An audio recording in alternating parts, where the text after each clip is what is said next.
Remue ménage. Remue ménage.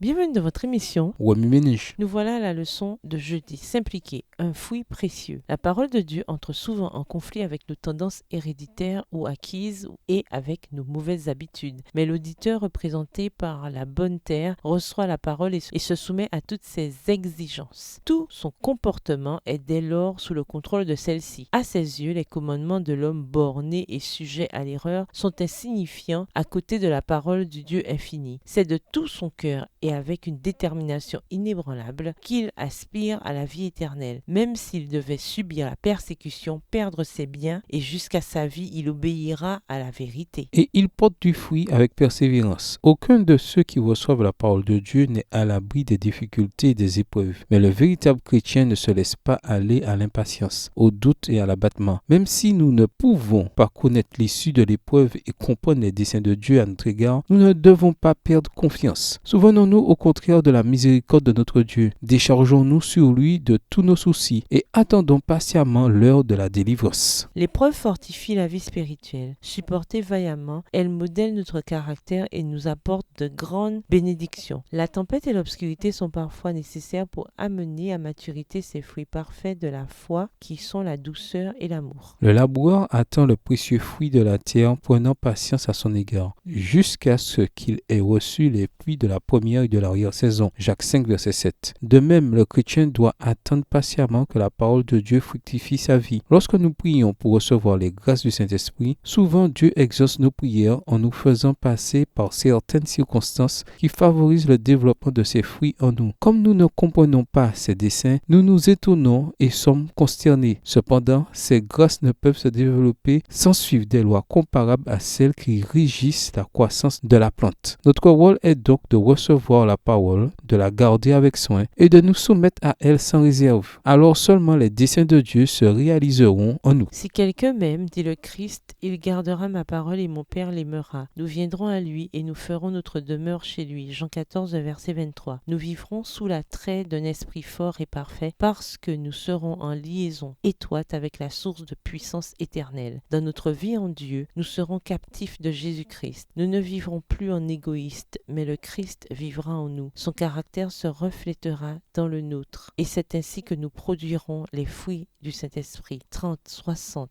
et 100%. Texte tiré du livre Les paraboles de Jésus au chapitre Le Semeur, aux pages 45 et 46, livre écrit par Ellen G. White. Remue ménage, suite à l'étude de Jacques 5, les versets 7 à 12, quelles applications devez-vous faire dans votre vie personnelle et votre sphère d'influence? Quelles applications pratiques pouvez-vous faire à votre école, dans votre famille, au travail et à l'église? Révisez le verset à mémoriser. En quoi s'applique-t-il à votre vie cette semaine? Au revoir. Et à demain si Dieu veut.